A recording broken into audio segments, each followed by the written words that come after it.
I knew something was wrong the moment I pulled into my driveway, and my remote didn't open the garage. I got out, confused, and that's when I saw it. The garage door was half jammed open with a crowbar left on the ground, and inside, parked like they belonged there, were 3 giant pickup trucks. My garage was stuffed wall to wall with someone else's vehicles. At first, I thought maybe I'd been robbed, or someone was squatting. Then a neighbor walked by, waved casually, and said, "Karen said you were doing the HOA a favor." I blinked. Karen? From the HOA? I wasn't even in the HOA. I lived next to it. That's when I realized I wasn't just looking at parked trucks. I was staring at the start of a war I never signed up for. I dropped my backpack on the porch, walked straight to the garage, and stared through the half-open metal door at the oil puddles, cardboard boxes, and dented bumpers lined up like it was some kind of dump site. Each truck had decals for a renovation company I'd never heard of. My tools, lawn equipment, and backup freezer were nowhere to be seen. Someone had moved everything aside or just tossed it in the corner. I stood there, stunned, running through every possible explanation in my head. Burglary? Maybe someone hijacked the garage to store stolen vehicles? No, the license plates weren't covered. Then the worst answer crept in. Someone actually thought they had a right to be here. And the neighbor's comment confirmed it. Karen. Now Karen wasn't just any HOA member. She was the self-declared queen bee of the community across the street. I'd run into her a few times when I was mowing the lawn or walking my dog, and each time she'd drop some passive-aggressive comment about how unified neighborhoods were the hallmark of good citizenship. She'd once told me I should consider painting my shutters to match the community aesthetic. I told her I liked the way they were. She didn't like that answer. Still, I'd never imagined she would have the audacity to break into my garage and turn it into a parking lot.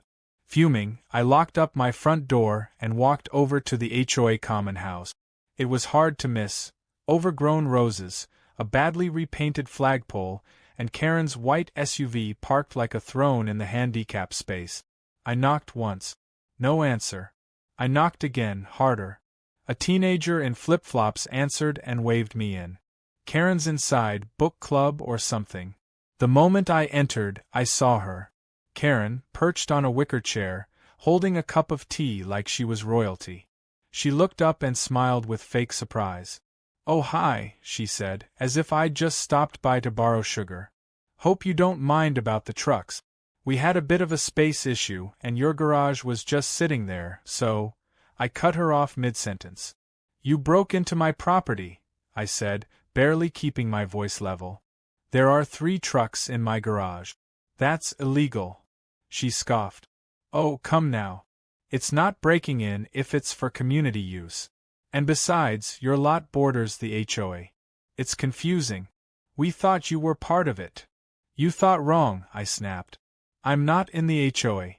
I never was. My land isn't governed by any of your rules." Karen blinked, set down her tea, and gave me a look of exaggerated patience. "Well, technically, the HOA zoning committee made a provisional map update last quarter. We're expanding community utility access. It's all very democratic." "I didn't vote," I said. "You don't have to," she replied with a grin. "The board did." "And I'm not part of your board," I said, voice rising now. Karen stood, trying to assert control. "Look, the trucks will only be there for a few more weeks. My nephew's running a business and needed storage space while we renovate the community center. It's good for everyone. You should be proud you're contributing." I stepped back, disgusted. "I didn't give you permission. Move the trucks by tomorrow. Or I'm calling a tow company." Her smirk widened. "Then we'll just tow the tow truck. HOA security has final say in community conflicts." That sentence stuck with me as I left. HOA security has final say. It was laughable, but also terrifying, because if she truly believed it, she might double down. Back home, I pulled out my property files. I kept every document since the day I closed on the house.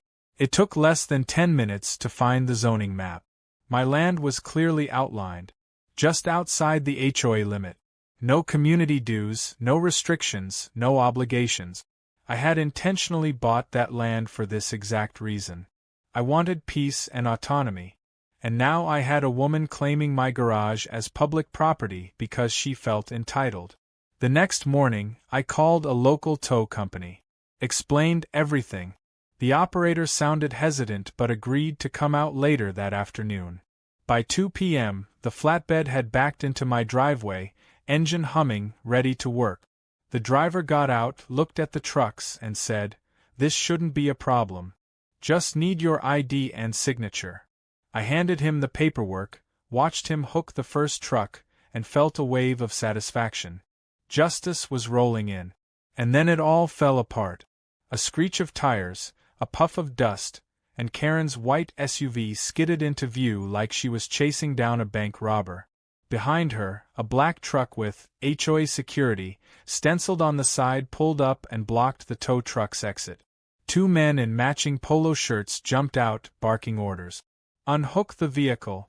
This is HOA managed equipment." The tow driver raised his hands.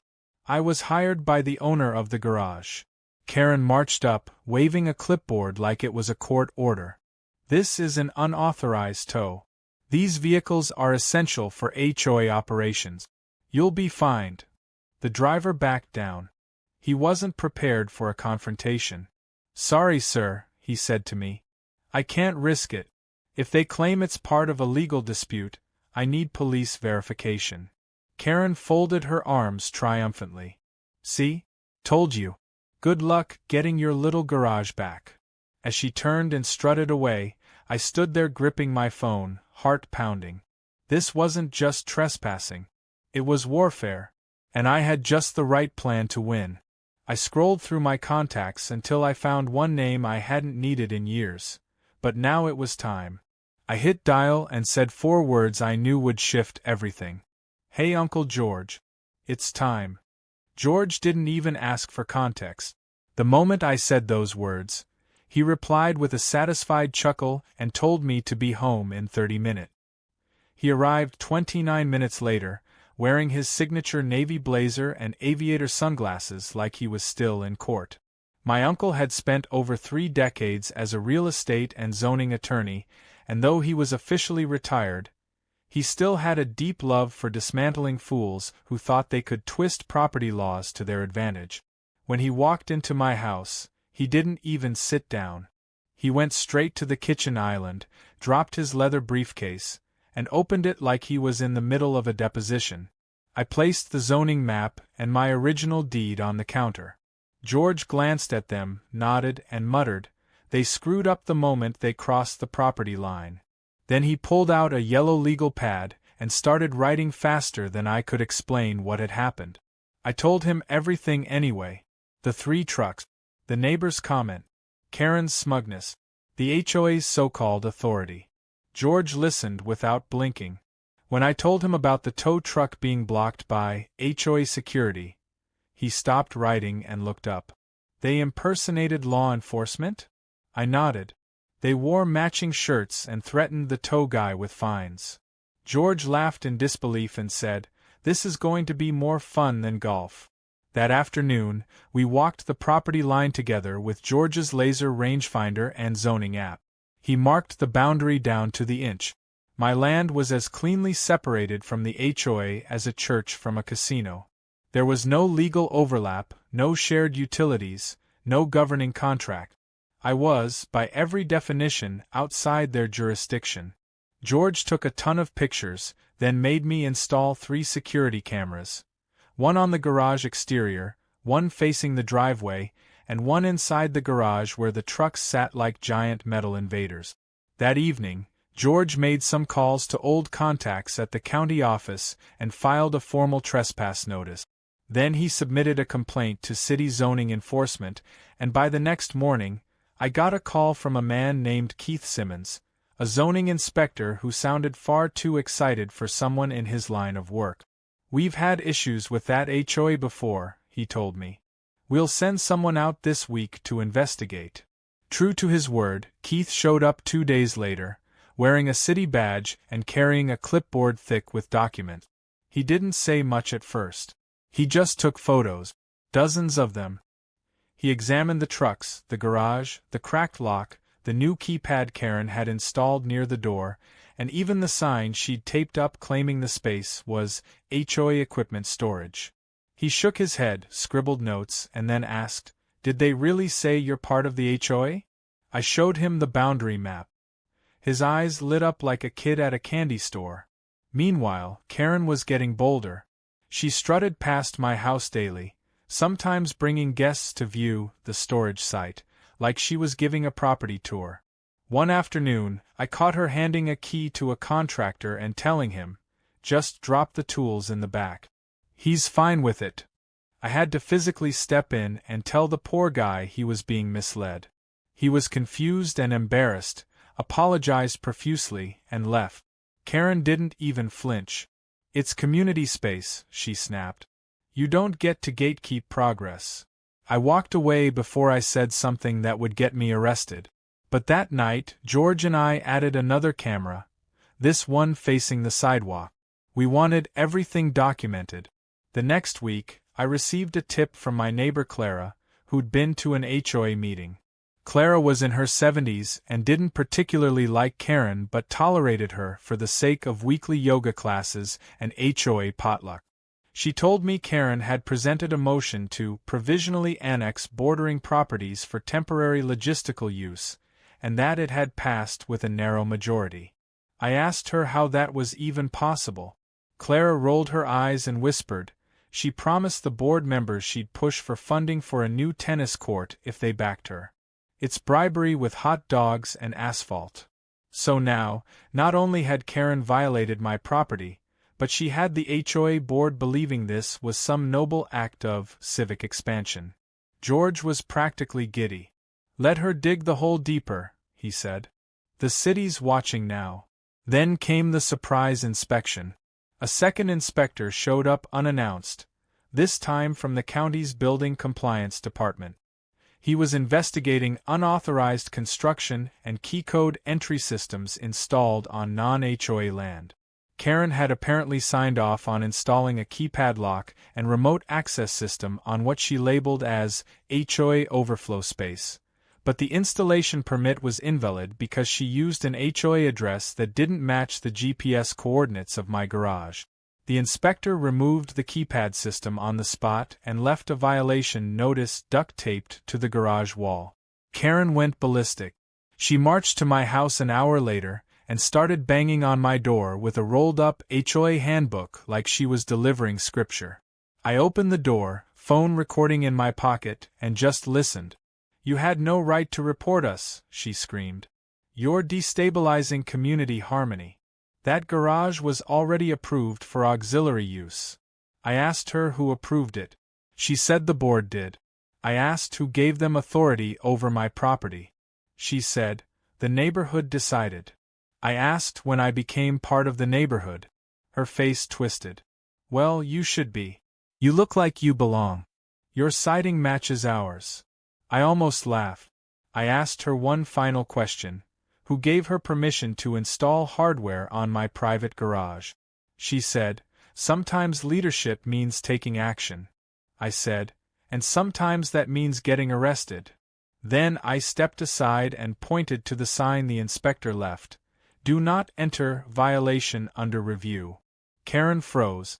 She turned pale, backed away, and mumbled something about calling legal counsel. The next day, I received a copy of the zoning department's initial findings. The summary read like a dream. Unauthorized use of private land. Installation of unpermitted electronic systems. HOA overreach beyond designated boundaries. Fines pending. A hearing scheduled in 2 weeks. George read it aloud twice for fun. That night, we started prepping my next move. I wasn't just going to kick out the trucks. I was going to ensure no one ever tried this again. That's when I told George about the idea for thorn bushes. He smiled slowly. A natural barrier that looks pretty, requires no permit, and happens to be sharp enough to stop a moose? Perfect. The plan was simple. We'd surround the garage with a perimeter of native thorn shrubs, legally approved for soil restoration, that would serve as a very unfriendly welcome mat to anyone who thought about coming near again. But before we could plant the first root, Karen pulled one final desperate stunt. That Friday night, just after midnight, the new motion detector camera on the side of the garage sent an alert to my phone. I opened the app and watched live as Karen crept onto the property in dark clothes, flashlight in one hand, and what looked like a crowbar in the other. She tried to jimmy the lock and slip into the side door. She had no idea the garage had been wired for silent alarms. I hit the button on my phone and watched. The lights flash red inside the garage. Less than 90 seconds later, blue and red strobes appeared at the edge of the camera feed. The police had arrived, and Karen was caught mid-break-in. She tried to play it off, claiming she lost a community file in the truck. But the officer wasn't buying it. She was cuffed right there in my driveway, glaring at the camera like it had personally betrayed her. I stood behind my curtains, sipping tea, and whispered, "Game on, Karen." The morning after Karen's arrest was unusually quiet. No passive-aggressive dog walkers. No HOA volunteers pretending to jog past my mailbox. No Karen parading up and down the sidewalk like a suburban dictator. Just silence, except for the low hum of cicadas and the occasional chirp of my motion sensor alert whenever a squirrel darted past the garage. I didn't realize how much space Karen had taken up in my daily life until she was gone, even temporarily. But I knew better than to believe it was over. People like Karen didn't fade away. They plotted, waited, and returned louder. That's why George and I didn't waste a second. We moved straight into Phase 2. It was time to make sure this never happened again. We started with a formal notice to vacate. George drafted it himself, printed it in bold letters, and taped one to each of the 3 trucks. They had 48 hours to be removed or we'd proceed with private impound rights under state law. George also filed a copy with the county clerk, just in case Karen or her cronies tried to say they hadn't been warned. To ensure we had maximum coverage, we posted video updates on the cloud every 6 hours and emailed the footage directly to the zoning office and the local precinct. We even laminated a sign that read "Private Property, No HOA Access" and mounted it on a metal pole next to the garage. It was ridiculous how far we had to go just to protect something we already owned, but George's philosophy was simple: document everything and let the fools incriminate themselves. The next 2 days were a waiting game. The trucks didn't move. Not an inch. George suspected they were holding out, thinking Karen would come back and bulldoze her way through the system again. But the problem was, her stunt with the crowbar had made things worse for her. The officer who arrested her was now following up with a full trespass and vandalism report, and since Karen had accessed the trucks during the break-in attempt, she couldn't claim they were unrelated. It tied her directly to everything. On the 3rd morning, I stepped out to water the flower beds when I noticed something odd. A car I didn't recognize was idling near the corner. 2 men sat inside, clearly trying to look casual but failing. A few minutes later, one of them approached my fence, knocked politely, and introduced himself as Brian from the HOA board. The other guy stood near the sidewalk, shifting nervously. I kept the gate shut. Brian cleared his throat and said they wanted to resolve the matter amicably and asked if I'd reconsider letting them lease the garage space temporarily until the renovation project was complete. I told them the answer was no. He said they were willing to pay a reasonable rate. I told him I wasn't interested in any deal that involved rewriting legal boundaries and inviting more trespassers. Then I asked him who gave them permission to vote on my property in the first place. He hesitated and muttered something about Karen presenting a border reclassification based on an old blueprint she'd found. George, who had walked up behind me with a cup of coffee in hand, chuckled and said, "She showed you the 2006 draft before the final plat lines were drawn, didn't she?" Brian blinked. I could tell he didn't understand half the words. George waved him off and told him the next conversation he'd have would be with a process server. Brian left quickly, clearly out of his depth. We hadn't even gotten started yet. By the end of the week, Karen had posted bail. Her return was less dramatic than expected. No grand speech, no HOA press conference. She just reappeared one morning in a large hat and sunglasses like she was trying to blend in. It didn't work. Clara, the neighbor who had tipped me off earlier, saw her pacing in her front yard and texted me, "She's back and already on the phone." I didn't have to guess who she was calling. A few hours later, someone placed a manila envelope on my porch and rang the bell. Inside was a cease and desist letter drafted by what looked like a third-rate legal assistant, claiming I was interfering with community operations and threatening to tow HOA assets without due process. George read it once, snorted, and tossed it into the trash. That night, we moved on to the thorn bushes. The landscaping crew arrived early the next morning, unloading hundreds of native hawthorn saplings and barberry plants. They started digging trenches around the garage perimeter, carefully avoiding the driveway but ensuring that every other side was blocked by thick, unwelcoming shrubbery. The foreman, a stocky man named Rick, told me with a grin, "Once these grow in, even deer won't go through them." George called it poetic justice. As the bushes went in, Karen came out. She stood across the street with a group of HOA members, arms crossed, eyes narrowed, like she was watching a hostile takeover. Later that afternoon, she marched over again.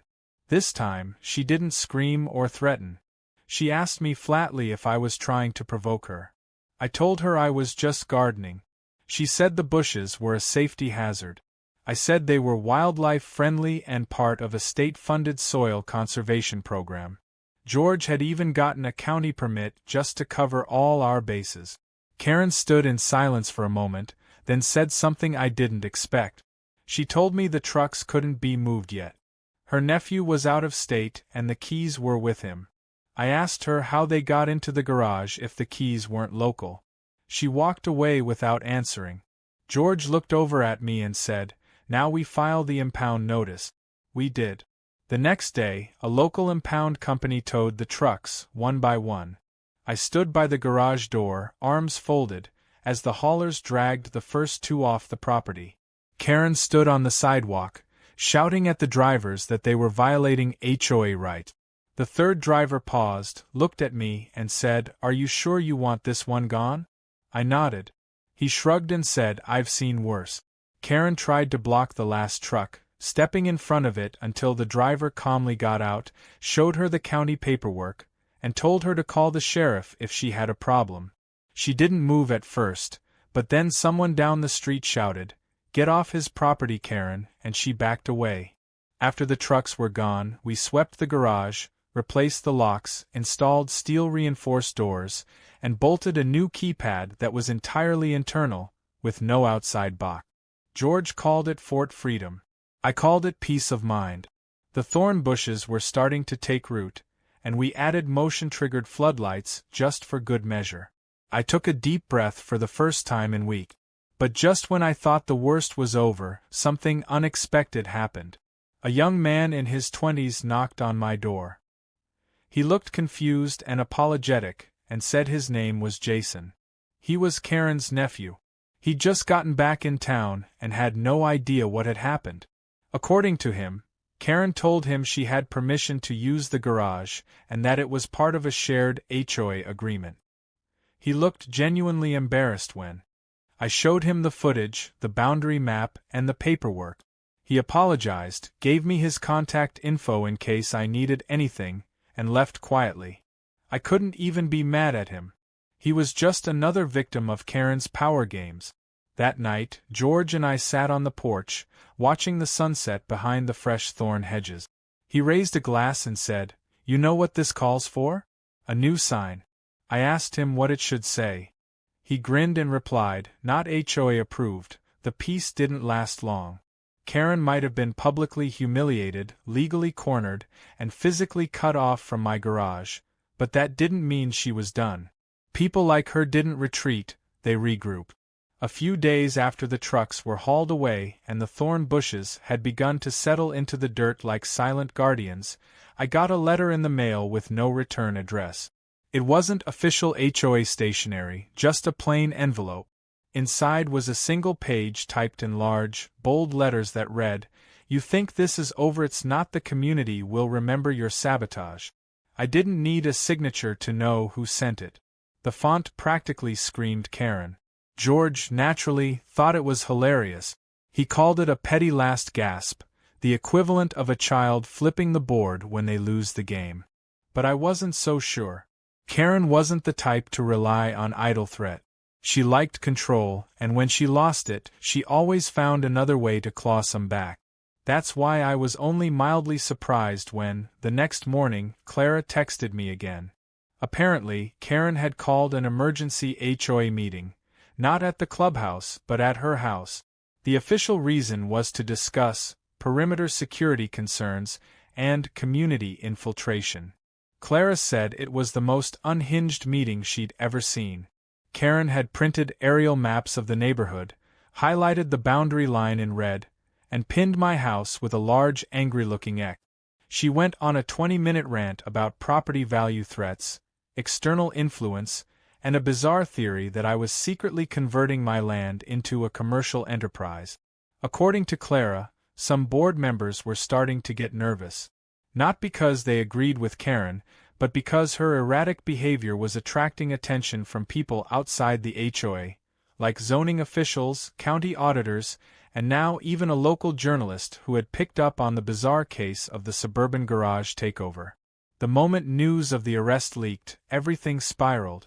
A blog called The Suburban Sentinel ran a post titled "Queen Karen Claims Neighbor's Garage," and within hours, it was being shared all over social media. My inbox was flooded with questions from people asking for an interview, photos of the thorn bushes, or even advice on how to fight their own HOA. But the real turning point came when George received a call from a friend who worked for the city attorney's office. The city had launched an investigation into the HOA's financial record. Apparently, someone had tipped them off that certain funds were being used for unauthorized projects. George and I immediately suspected it had to do with those trucks. And we were right. A week later, we received a copy of the report. One of the vehicles Karen had stored in my garage wasn't just full of paint and tools.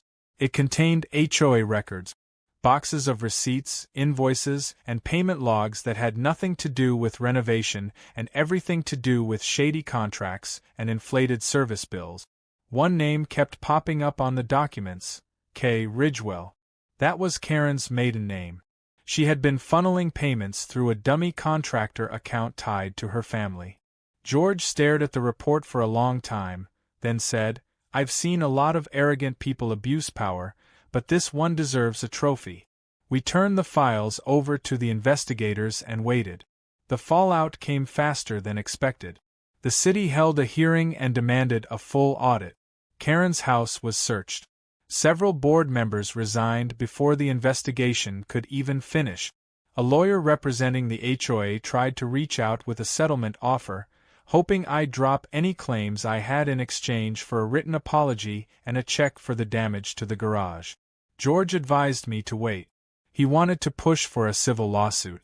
Not just against Karen, but the HOA itself. At first, I hesitated. I wasn't looking for a payday. I just wanted my space back, my peace, and maybe a little poetic justice. But George reminded me this wasn't just about me anymore. Karen had dragged neighbors, contractors, city workers, and board members into her mess. Her actions had cost people time, money, and trust. It wasn't just about one garage. It was about drawing a hard line in the sand so this didn't happen again. So we sued. We filed a civil complaint outlining trespass, property damage, harassment, attempted conversion of private property, and emotional distress. The media picked it up fast. By now, the story had become a cautionary tale. Karen, once the queen of the cul-de-sac, was now the subject of memes, videos, and angry Reddit threads. Even the Entitled People subreddit ran a full post about her, complete with screenshots of her arrest and a picture of the thorn bushes someone had titled Karen's natural barrier. The HOA board, desperate to salvage their reputation, appointed a temporary president who immediately distanced the organization from Karen. They issued a public apology, withdrew any claim they had over my property, and released a statement saying they would be undergoing ethics training and financial restructuring. Karen, on the other hand, vanished from the public eye. Her house went dark. The curtains stayed drawn. She stopped appearing at meetings, and her car wasn't seen for weeks. Some neighbors speculated she had left town, but Clara said she'd seen her once at the grocery store, wearing a scarf and sunglasses, nervously glancing over her shoulder. A few days later, I received a letter, not typed, not anonymous this time, but handwritten. It was from Jason, her nephew. He apologized again for everything, said he had no idea what Karen had been doing, and asked if I needed help repairing anything. He even offered to pay for the oil stains left by the truck. I told him thanks, but I had it covered. He seemed like a decent guy caught in a bad situation. With the lawsuit pending, the garage fully restored, and the thorn bushes blooming, I finally started to relax. But George, ever the strategist, had one final suggestion. He said we should hold a public town hall. Tell your story. Educate people. And maybe, just maybe, make it impossible for another HOA Karen to pull this again. So we did. With the city's help, we organized a community forum. The local high school offered its auditorium. Dozens of residents from nearby neighborhoods showed up. Some had horror stories of their own. Others just wanted to learn how to protect themselves. I spoke plainly, shared documents, showed footage, and explained how one woman tried to rewrite property law with a clipboard and a fake sense of authority. When I finished, the crowd stood and clapped. It wasn't just about revenge anymore. It was about setting a boundary. Literally and legally. One guy came up afterward and said, "I'm planting thorn bushes tomorrow." I smiled and handed him the number for Rick's landscaping company. That night, I sat on the porch again, the sign George had made freshly mounted on the new steel post outside my driveway. It read, "Not in the HOA." And just below that, in smaller letters, it said, "This garage is not your storage unit." Karen never walked past. The thorn bushes had filled out beautifully by the end of the month, dense and green with sharp little reminders that this wasn't a place to be messed with. The perimeter around the garage looked like a cross between a botanical fortress and a homeowner's revenge fantasy. I'd even had Rick the landscaper add a layer of gravel inside the ring of shrubs, just to make it unpleasant to walk on and nearly impossible to sneak through quietly. But what made the entire scene truly satisfying was the wooden sign George carved and mounted on a 10-foot post. It stood proudly just to the right of the garage, hand-painted in large black letters, "No HOA access," and underneath, in slightly smaller font, "Trespassers will be documented and humiliated." That wasn't just a warning, it was a personal promise. Despite the still pending lawsuit, life had finally gone back to normal. Or at least, my version of normal. I didn't hear from Karen anymore, not directly. The HOA was under interim leadership and trying very hard to stay out of trouble. They'd sent out a mass email to the surrounding neighborhoods stating they would no longer engage in any boundary disputes and were reviewing all past decisions for compliance integrity.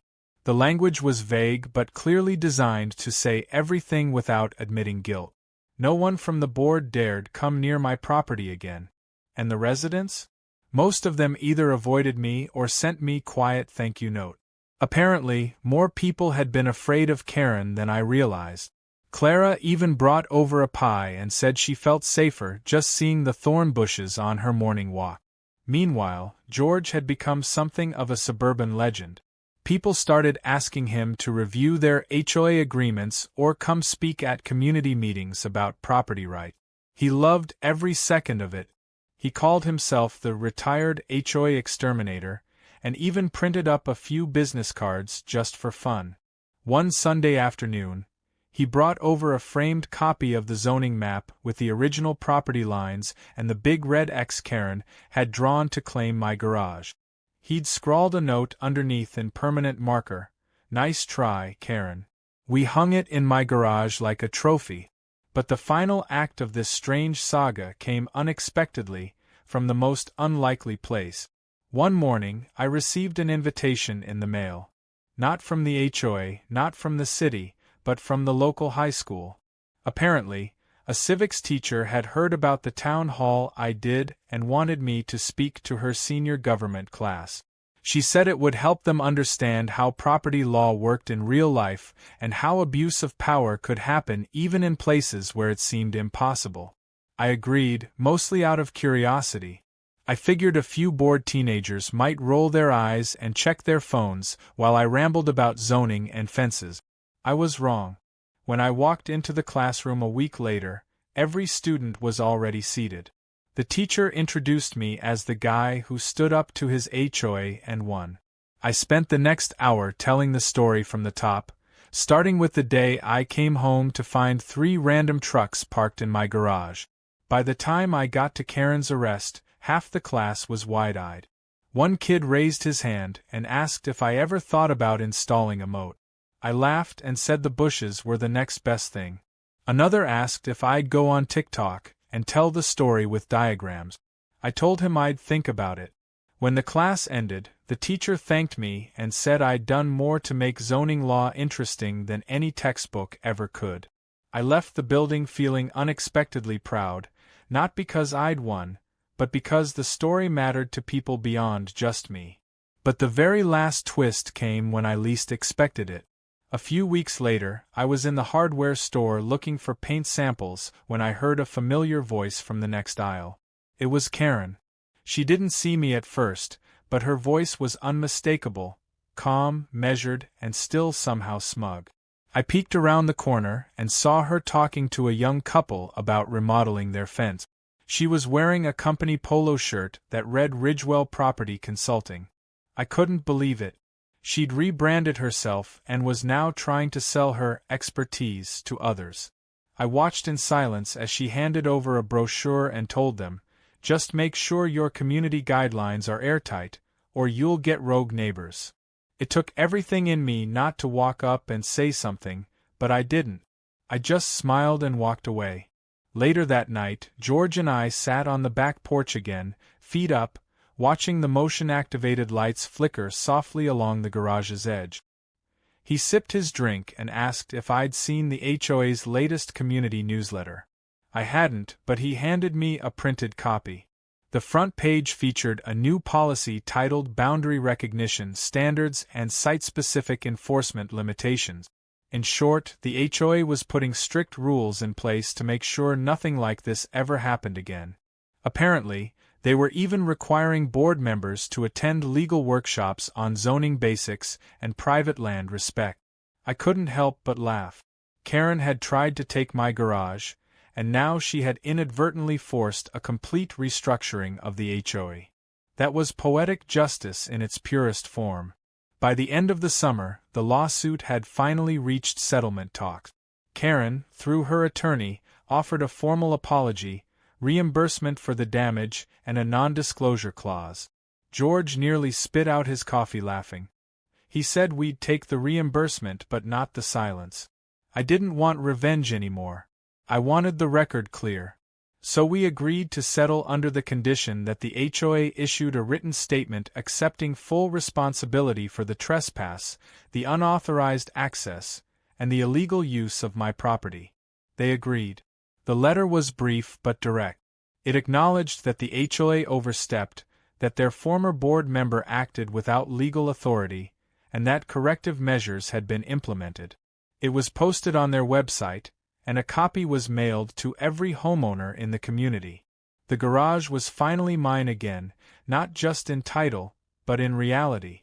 The tools were back where they belonged. The freezer was reinstalled. The floor had been scrubbed clean of every last oil stain, and the bushes outside stood like watchful guards against anything, or anyone, that thought about crossing the line again. I'd never intended to become the face of HOA resistance. But somehow, through a mix of stubbornness, law, and very sharp plants, I had made my point. And the sign at the entrance to my driveway stayed right where it was, weatherproofed and illuminated at night. People slowed down to read it. Some took pictures. Others honked in approval.